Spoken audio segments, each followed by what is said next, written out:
오늘 우리에게 주신 하나님의 말씀은 이사야서 24장 1절에서 13절, 16절 하반절에서 21절까지의 말씀입니다.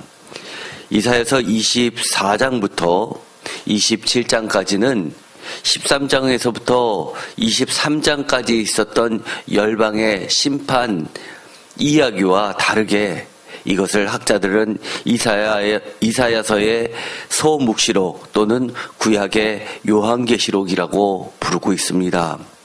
그처럼 24장부터 27장까지는 묵시 문학에 해당하고 이것은 나중에 예수님께서도 예를 들어서 마태, 마가복음에 나와 있는 종말 선언을 하실 때에도 이 이사야서의 내용을 배경으로 하고 있기 때문입니다. 제목을 다 함께 읽어보겠습니다. 땅을 향한 하나님의 관심과 심판과 시온산과 예루살렘의 회복. 아멘.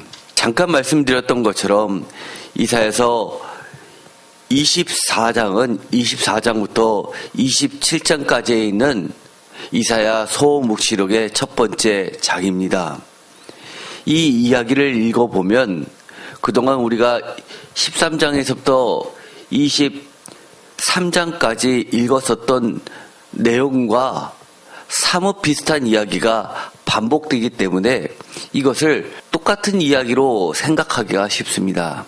그러나 학자들은 23장까지의 이야기는 열방심판이라고 해서 각 나라의 구체적인 언급과 함께 각 나라에 대한 내용이 어느 시대였었는지를 역사 가운데서 찾아내려고 하는 노력도 많을 뿐만 아니라 또한 고고학에서도 상당 부분 밝혀졌습니다.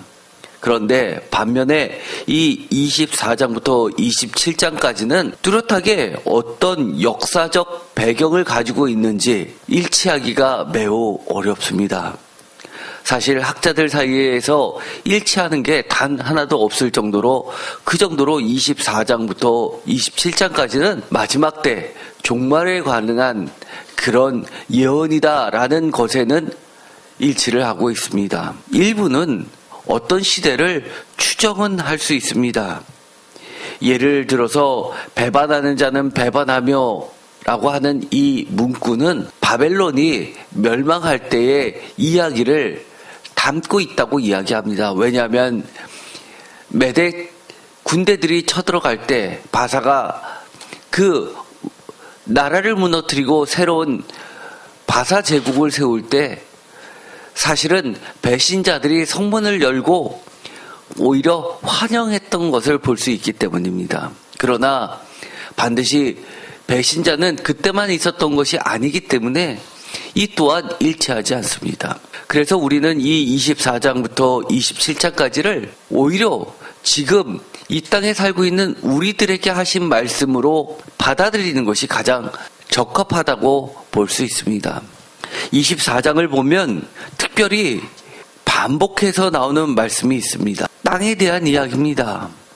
우리가 이미 살펴보았던 것처럼 계속해서 땅에 대해서 이야기를 합니다. 24장 1절, 3절, 4절, 5절, 6절, 11절, 16절, 17절, 18절, 19절, 20절, 21절까지 땅에 대해서 계속해서 나오기 때문에 이 24장은 땅이 키워드가 되고 있습니다.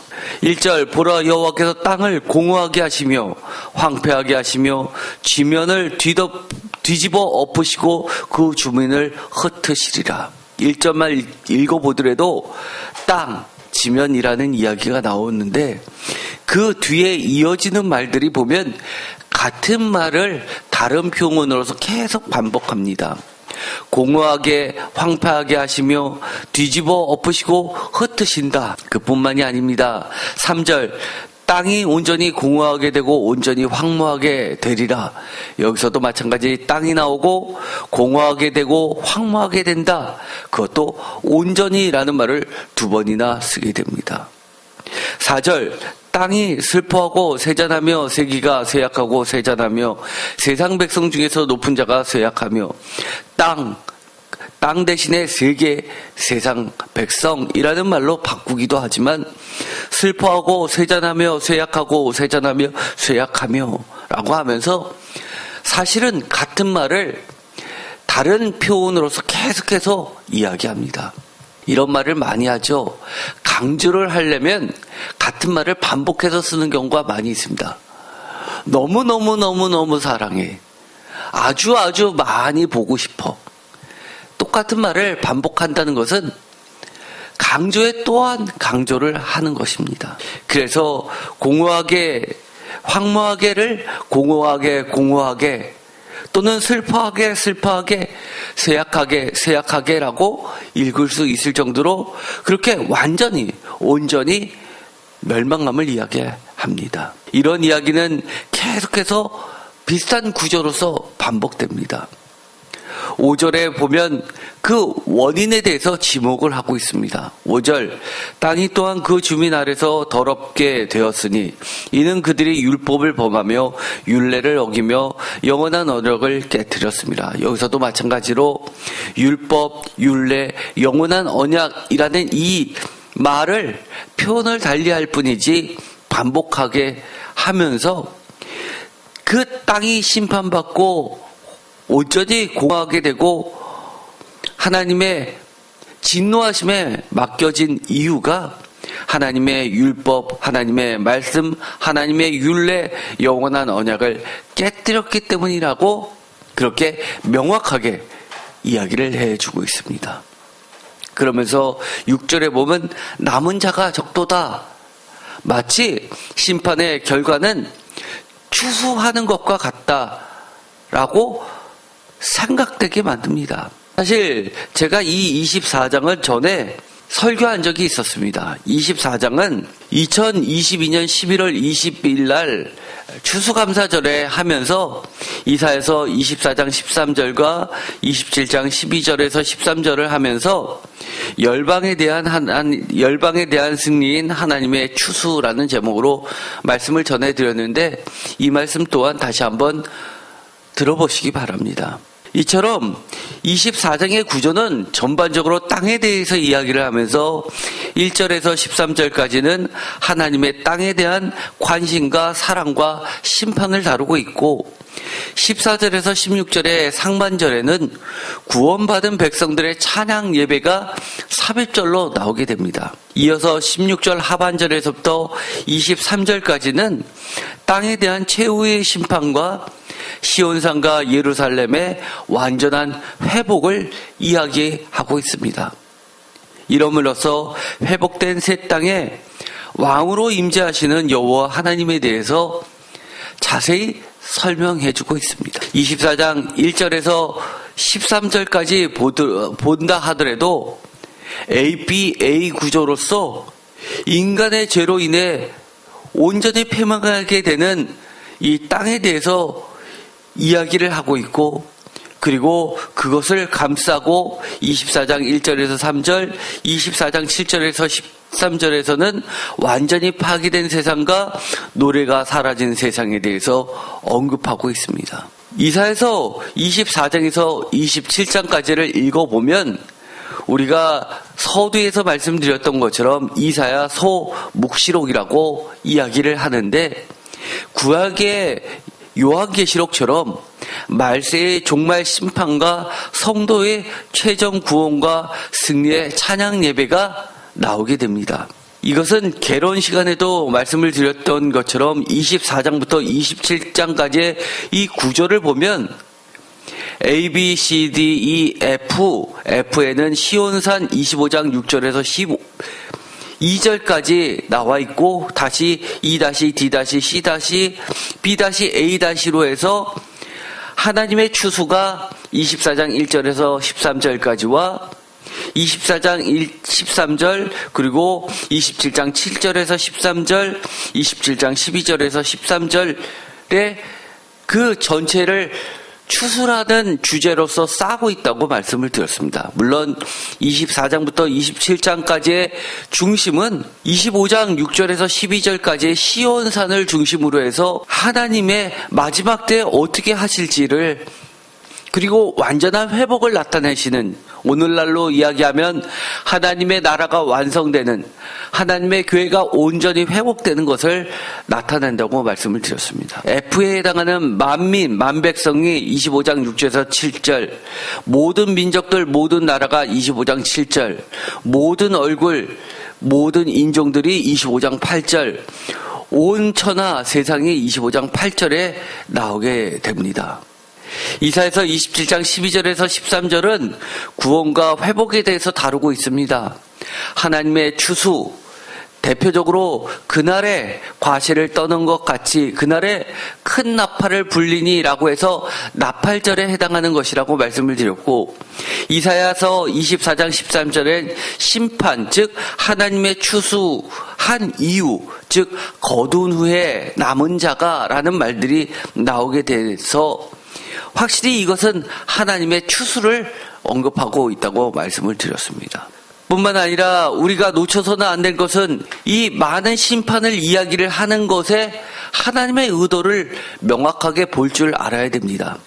지극히 높은 곳에 계신 여호와 하나님의 관심과 사랑을 우리는 확인해야 됩니다. 많은 부분이 여러 가지 황폐된 이야기, 형벌에 관련된 이야기, 공허하게 되는 이야기로 가득 차 있어서 저주를 퍼붓는 못된 하나님처럼 느껴질지는 모르지만 이것은 반대로 바로 그럴 수밖에 없으면서도 또한 그 땅을 회복하자 하시는 하나님의 땅에 대한 관심과 사랑을 나타내고 있다고 우리는 읽어야 됩니다. 즉 많은 이야기는 하늘보다는 땅에 대한 관심이 지극히 큼을, 또한 징벌받는 악인이나 땅의 임금들보다는 하나님의 종들과 의인과 성도와 시온산과 예루살렘, 즉 새 언약의 오늘날의 교회들에 대한 하나님의 관심과 사랑이 더욱 많음을 우리는 읽어야 됩니다. 왜 그러냐고요? 대표적으로 이렇습니다. 이미 살펴본 것처럼 키워드는 땅이라고 말씀을 드렸습니다. 계속해서 마치 하나님의 잔소리처럼 땅에 대해서 언급을 하십니다. 아까도 말씀드렸던 것처럼 24장 1절에만 하고 한 번에 그치는 것이 아니라 3절, 4절, 5절, 6절, 11절, 16절, 17절, 18절, 19절, 20절, 21절 거의 매 절에 걸쳐서 그렇게 땅에 대해서 언급을 합니다. 이것은 마치 마태복음 13장 44절에 보아의 이야기를 하면서 그 배경을 땅에 두고 있는 것과 마찬가지입니다. 마태복음 13장 44절, 천국, 하나님의 나라, 하늘나라는 마치 밭에 감추인 보아와 같으니 땅을 언급하고 있습니다. 땅에 천국을, 보아를 씹어 놓았다는 겁니다. 사람이 이를 발견한 후 숨겨두고 기뻐하며 돌아가서 자기의 소유를 다 팔아 그 밭을 사느니라. 땅에 대해서 하나님은 멸망의 목적이 아니라 땅에 보아를 씹어 놓으셨다고 이야기를 합니다. 마태복음 6장 10절, 주님도 우리에게 가르쳐 주신 그 기도 속에도 너무나 중요한 말씀을 하십니다. 나라가 임하시오며 뜻이 하늘에서 이루어진 것 같이 땅에서도 이루어지다. 바로 땅을 이야기하면서도 땅에서도 하늘에서 이루어진 하나님의 뜻이 이루어지도록 하나님의 나라가 속히 임하게 해달라고 기도하고 있습니다. 마치 이것은 요한계시록 21장에 나와 있는 새하늘과 새 땅을 언급하는 것과 같습니다. 또 내가 새하늘과 새 땅을 보니 처음 하늘과 처음 땅이 없어졌고 바다도 다시 있지 않더라. 새하늘과 새 땅을 언급하는 이유 또한 하나님은 하늘에 계시지만 이 땅에 대한 사랑이 넘침을 말하고 있는 겁니다. 이사야서 24장 7절부터는 땅에 대한 여러 가지 황폐됨으로 인하여 즐거움이 완전히 사라진 땅에 대해서 언급을 하고 있습니다. 7절 슬퍼하고 세잔하며 즐겁던 자가 다 탄식하며 8절 속옷치는 기쁨이 그치고 즐거워하는 자의 소리가 끊어지고 수금 타는 기쁨이 그쳤으며 9절 노래를 못하고 쓰게 되며 10절 허물어지고 없어지며 11절 없어지며 즐거움이 사라졌으며 기쁨이 소멸되고 12절 황무하고 파괴되고 모든 이야기는 사실은 땅에서 사라진 기쁨이 아니라 더 정확하게 이야기하자면 하나님 안에 있는 그 기쁨이 사라짐을 땅으로 표현하고 있는 겁니다. 하나님의 얼굴은 기쁨이 슬픔으로 바뀌게 되고 하나님이 쇠잔하게 되며 하나님의 즐겁던 모든 것들이 탄식으로 바뀌며 하나님의 기쁨이 그치고 또 하나님의 그 노래도 사라지게 되고 하나님의 마음은 허물어지고 그 마음을 다른 어떤 것으로 채울 수가 없으며 하나님의 즐거움과 기쁨이 소멸되고 하나님의 그 인격은 모두 다 황무하고 파괴되고 라는 말로도 바꿀 수 있는 이야기입니다. 그 사이에 24장 14절부터 16절까지는 이 24장 전체를 어둠 속에서 환히 밝혀주는 마지막 종말의 희망의 빗줄기 같습니다. 14절 무리가 소리를 높여 부를 것이며 여호와의 위엄으로 말미암아 바다에서부터 크게 외치리니 바다에서라는 것을 서쪽에서라고 이야기합니다. 이것은 히브리어의 속담처럼 바다에서라는 글자의 표현은 바다가 지중해를 이야기하고 있기 때문에 서쪽이라고 말하고 동방에서라고 하는 것은 글자 그대로 동방은 수거로서 동쪽을 이야기합니다. 그래서 15절에 보면 그러므로 너희가 동방에서 여호와를 영화롭게 하며 라고 하는 것은 지리적으로 서쪽에서부터 동쪽까지 모두 다 여호와의 위엄으로 말미암아 크게 외치고 소리를 높여 부르고 여호와를 영화롭게 하고 이스라엘의 하나님의 여호와를 영화롭게 한다라고 바꿔 읽을 수 있습니다. 모든 섬에서라는 이 말은 제가 전에도 말씀을 드렸던 것처럼 이스라엘 사람들은 섬이라고 하면 바다 끝에 있는 땅끝으로 보았습니다. 그래서 16절에 다시 한번 땅끝에서라는 말로도 바꿔 표현합니다. 모든 땅끝에서 노래하는 소리가 우리에게 들리기를 의로우신 이에게 영광을 돌리세 하도다.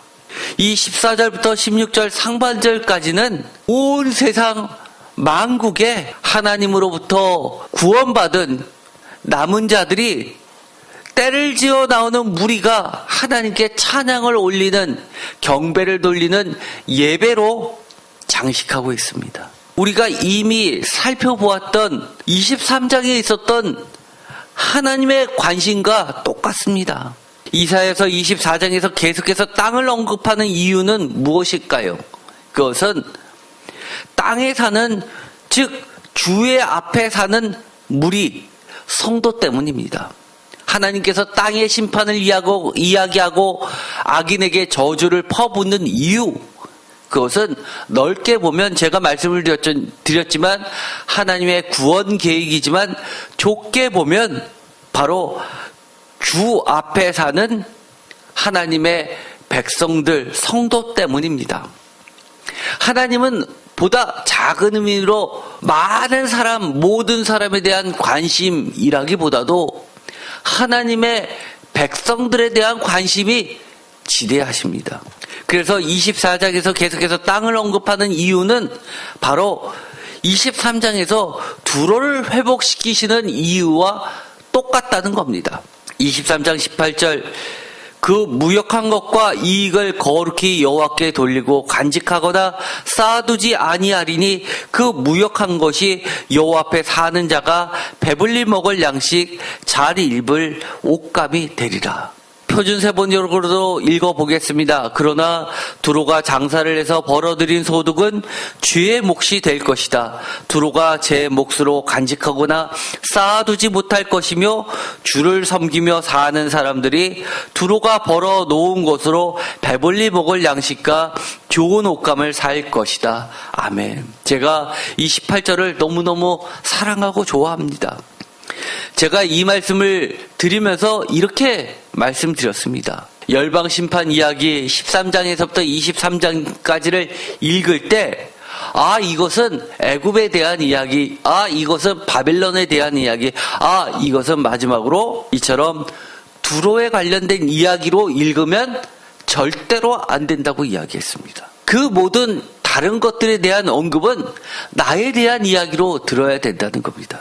예를 들어서 이 18절도 두로가 무역한 것과 이익을 거룩히 여호와께 돌리고 간직하거나 쌓아두지 아니하리니 그 무역한 것이 여호와 앞에 사는 자가 배불리 먹을 양식 잘 입을 옷감이 되리라 라는 이 말은 나는 언제나 잘 먹고 잘 입고 배불리 살게 되겠구나 라고 읽어서는 안 되고, 내가 하나님 앞에 올바로 사는 자가 아니면 언제든지 나도 내가 아무리 수고하고 애쓰고 무역한 것과 그 이익도 나는 결코 간직하거나 쌓아두지 못하고 오히려 이것을 거룩히 여호와 앞에 돌리고 여호와의 백성들이, 여호와 앞에 사는 자들이, 주를 섬기며 진실되게 사는 사람들이 배불리 먹을 양식과 좋은 옷감의 재료밖에 안 되는구나 라고 읽어야 된다는 겁니다. 오늘 24장에서 계속해서 땅에 대해서 이렇게 끔찍한 이야기를 하는 이유는 이것을 나에 대한 이야기로 읽어야 됩니다. 땅을 언급하면서 저주를 퍼붓는 이야기나 중간에 땅을 회복시키는 이야기나 모두 다 두로를 심판하고 두로를 회복시키시는 이유와 똑같기 때문입니다. 참조로 요한계시록에 무리에 대해서 나오게 됩니다. 허다한 무리라고 해서 이 허다한 무리는 14만 4천이라고 표현되고 있지만 12지파, 약속의 지파 12 곱하기 완전수 1000 곱하기 12 해서 14만 4천이 된다고 말씀드렸습니다. 요한계시록 19장 1절 2일 후에 내가 들으니 하늘에 허다한 무리에 큰 음성 같은 것이 있어 이르되 할렐루야 구원과 영광과 능력이 우리 하나님께 있도다. 구원받은 백성들은 자기가 경험하게 된 이 구원은 자기의 의에 의해서 구원받은 것이 아니라 전적인 하나님의 은혜 때문이라는 것을 알기에 허다한 무리가 드려지는 이 예배의 중심의 찬양 가운데 그것이 그대로 담겨 있다고 말씀을 드렸습니다. 요한계시록 19장 6절 또 내가 들으니 허다한 무리의 음성과도 같고 많은 물소리와도 같고 큰 으렛소리와도 같은 소리로 이르되 할렐루야 주 우리 하나님 곧 전능하신 이가 통치하시도다. 하나님이 왕으로 등극하시는 때를 이야기합니다. 이 요한계시록의 찬양을 들어보면 우리가 지금 읽었었던 이 이사야서 24장 14절에서부터 16절에 소리를 높여 부르는 그 찬양과 똑같습니다. 여호와의 위엄으로 말미암아 여호와를 영화롭게 하며 이스라엘의 하나님 여호와의 이름을 영화롭게 하는 의로우신 이에게 영광을 돌리는 노래입니다. 이사야서 24장 16절의 하반절부터 또다시 땅에 대한 이야기가 계속됩니다. 화가 있는데 쇠잔하고 배신하는 자는 크게 배신하고 17절 땅은 두려움과 함정과 올무가 이르르고 18절 두려운 소리 도망하는 함정 올무 진동이 발생하고 19절 땅이 깨지고 갈라지고 흔들리고 바로 똑같은 말을 두 번 반복하는 것은 그 강조를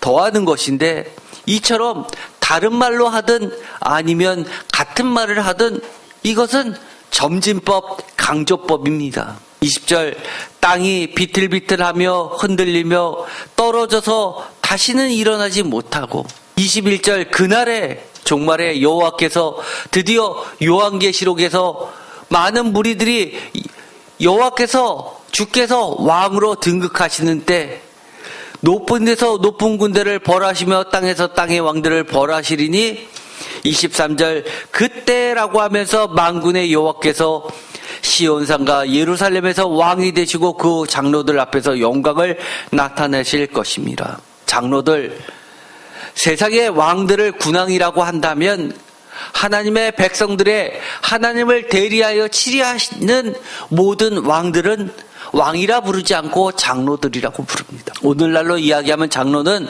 예수님 시대 때 장로들과 다릅니다.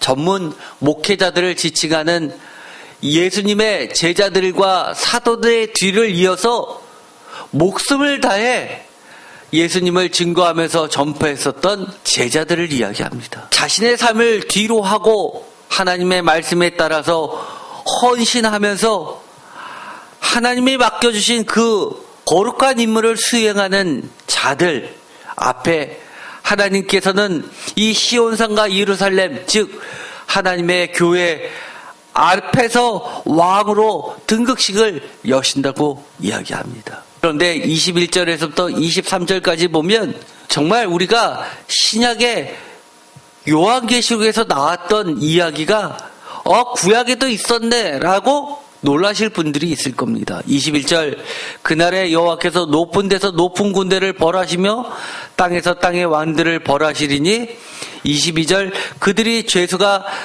깊은 옥에 모임같이 모이게 되고 옥에 갇혔다가 여러 날 후에 형벌을 받을 것이라. 높은 데서 높은 군대를 벌하신다. 이것도 요한계시록에 하늘에 있었던 수많은 별들과 사탄들을 땅에 내던지는 모습이 나오게 됩니다.